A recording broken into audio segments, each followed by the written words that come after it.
আহমদ বিন হাম্বল রহমাতুল্লাহি আলাইহি নিজের খাদেমকে বলতেছেন, জেলখানার ভেতরে একটা সুখবর লয়ে আসলা। কেউ যদি কোনো সুখবর নিয়ে আসে তাকে কিছু হাদিয়া দেওয়া নবীর সুন্নাত। কিন্তু জেলখানায়, জালিমের জিন্দানখানায় সুখবর নিয়ে এসেছো, তোমাকে দেওয়ার মতো কোনো কিছু আমার কাছে এখন নাই। তারপরেও নবীর এই সুন্নতটার আমল আমি আমার জিন্দেগির থেকে বিয়োগ হতে দেব না। আমার গায়ের পরনের যে জুব্বাটা আছে এটা খুলে তোমাকে আমি হাদিয়া দিয়ে দিতেছি। যেই জুব্বাটা জালিমের বেতের আঘাতে আঘাতে ছিঁড়ে গেছে, আমি জানি আগামীকালকে থেকে যখন আমার পিঠে বেত্রাঘাত করা হবে,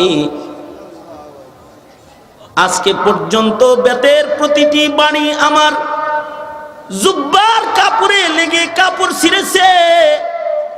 কালকের থেকে হয়তো বেতগুলো সরাসরি আমার পিঠের চামড়া ছিঁড়বে।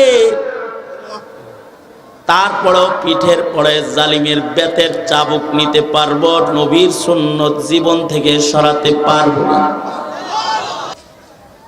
এই কারণে নবীর ছোট ছোট সুন্নাত, ছোট ছোট মুস্তাহাব কোন কোন ইমাম তার মাযহাবের ভেতরে নিয়ে এসেছেন।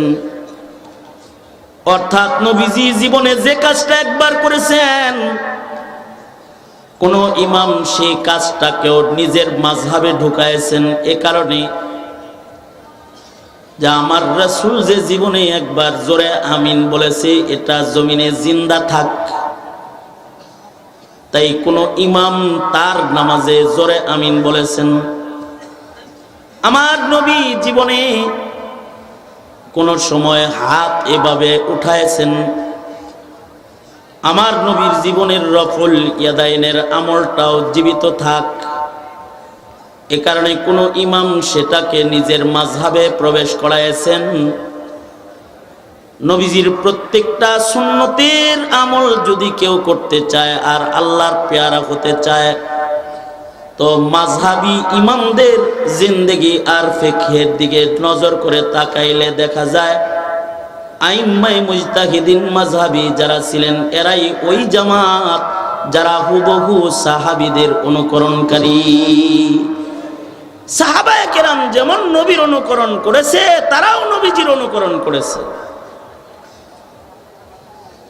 এ কারণেই মাযহাবী আইম্মায়ে কেরাম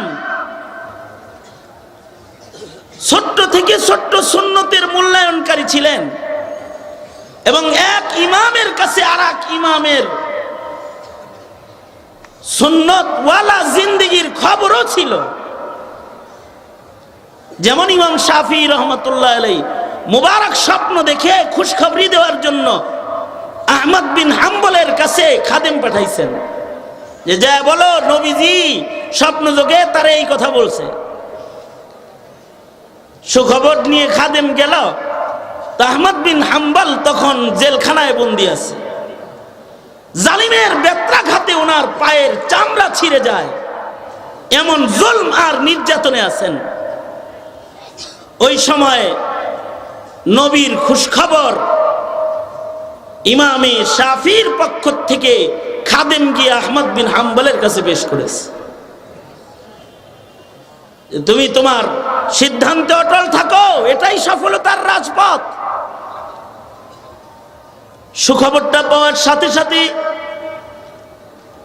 আহমদ বিন হাম্বল রহমাতুল্লাহি আলাইহি নিজের খাদেমকে বলতেছেন, জেলখানার ভেতরে একটা সুখবর লয়ে আসলা। কেউ যদি কোনো সুখবর নিয়ে আসে তাকে কিছু হাদিয়া দেওয়া নবীর সুন্নাত। কিন্তু জেলখানায়, জালিমের জিন্দানখানায় সুখবর নিয়ে এসেছো, তোমাকে দেওয়ার মতো কোনো কিছু আমার কাছে এখন নাই।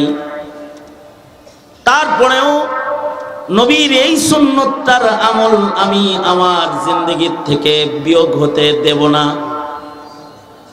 আমার গায়ের পরনের যে জুব্বাটা আছে এটা খুলে তোমাকে আমি হাদিয়া দিয়ে দিতেছি। যেই জুব্বাটা জালিমের বেতের আঘাতে আঘাতে ছিঁড়ে গেছে, আমি জানি আগামীকালকে থেকে যখন আমার পিঠে বেত্রাঘাত করা হবে, আজকে পর্যন্ত বেতের প্রতিটি বাণী আমার জুব্বার কাপড়ে লেগে কাপড় ছিঁড়েছে, কালকের থেকে হয়তো বেতগুলো সরাসরি আমার পিঠের চামড়া ছিঁড়বে, তারপরও পিঠের পরে জালিমের বেতের চাবুক নিতে পারবো, নবীর সুন্নত জীবন থেকে সরাতে পারবো না। তাই আমার এই জুব্বাটা তোমায় হাদিয়া দিলাম। খাদেম জুব্বাটা হাদিয়া গ্রহণ করে ইমাম শাফির কাছে চলে গেছে। ইমাম শাফি খাদেমকে দেখে বলে, সুখবর দিয়েছিস? যে দিয়েছি। কি হাদিয়া দিয়েছে আগে তাই বল। ওগো ইমাম, আমি হাদিয়া পেয়েছি, আপনি কেমনে জানলেন? ইমাম শাফি বলে, জমানার আশিকে রাসূল আহমদ বিন হাম্বলের দরবারে গেছো, আর সুন্নতের আমল ছাড়া সে তোমাকে বিদায় দিয়েছে, তা হয় না। সুখবর পেলে সুন্নত হলো হাদিয়া দেওয়া। নিশ্চয়ই ইমাম তোমাকে কোনো না কোনো কিছু হাদিয়া দিয়েছে। কি হাদিয়া দিয়েছে বলো। খাদেম বলে, হযরত, দেওয়ার মতো জেলখানায় ওনার কাছে কিছু নাই, কিন্তু সুন্নতের আমল করার জন্যই ইমাম তার গায়ের জুব্বাটা পর্যন্ত খুলে আমায় হাদিয়া দিয়ে দিয়েছে। কাল থেকে হয়তো জালিমের বেতের আঘাত তার পিঠের চামড়া ছিঁড়বে। জুব্বা হাদিয়া পেয়েছি। ইমাম শাফি বলে, জুব্বাটা দে, আমার কাছে একটু দে। আশিকে রাসূলের গায়ের জামাটা আমাকে দে। খাদিম জুব্বাটা ইমাম শাফির হাতে দিলে ইমাম শাফি জুব্বাটা চুমা খায়। জুব্বাটা হাতে নিয়ে ঘরের ভেতরে চলে যায়। কিছু সময় পরে জুব্বা নিয়ে বাইরে এসে খাদেমকে বলে, তোর হাদিয়া তোরে ফেরত দিয়ে দিলাম, লয়ে যা। খাদেম বলে, হযরত, শুকনা জুব্বা নিলেন আর ভিজা জুব্বা ফেরত দিলেন, বুঝি নাই ভিজলো কেমন করে? ইমাম শাফি বলে, সহিহ একজন আশিকে রাসূলের জুব্বাটা পানিতে ভিজায়া এক বোতল পানি ঘরের ভেতরে রেখে দিলাম। নিজের আহালদেরকে বলে যাব, মরে গেলে জিন্দেগীর শেষ গোসলটা যখন দিবে তখন যেন মুত্তাবে সুন্নাহ ইমাম আহমদের গায়ের জুব্বা ভেজা পানির দ্বারাই যেন আমার জীবনের শেষ গোসলটা দিয়ে দেয়। আমার মন বলে, আহমদের জুব্বা ভেজা পানির শেষ গোসল নিয়া কবরে গেলে হয়তো কবরে কোনো কষ্ট হবে না।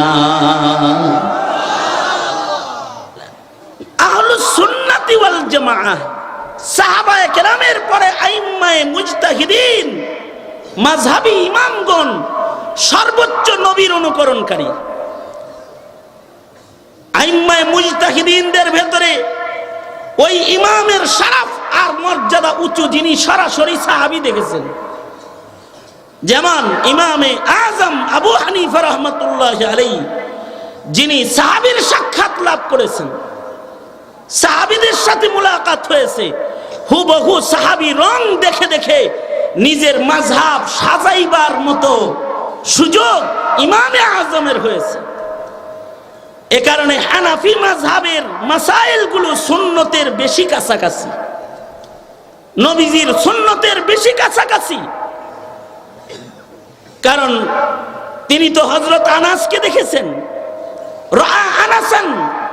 হযরত ইমামে আজম আবু হানিফা হযরত আনাস ইবনে মালিকের জিয়ারত করেছেন। আনাস ইবনে মালিক তো সাধারণ সাহাবী না, নবীজির 10 বছরের খাদেম সাহাবী।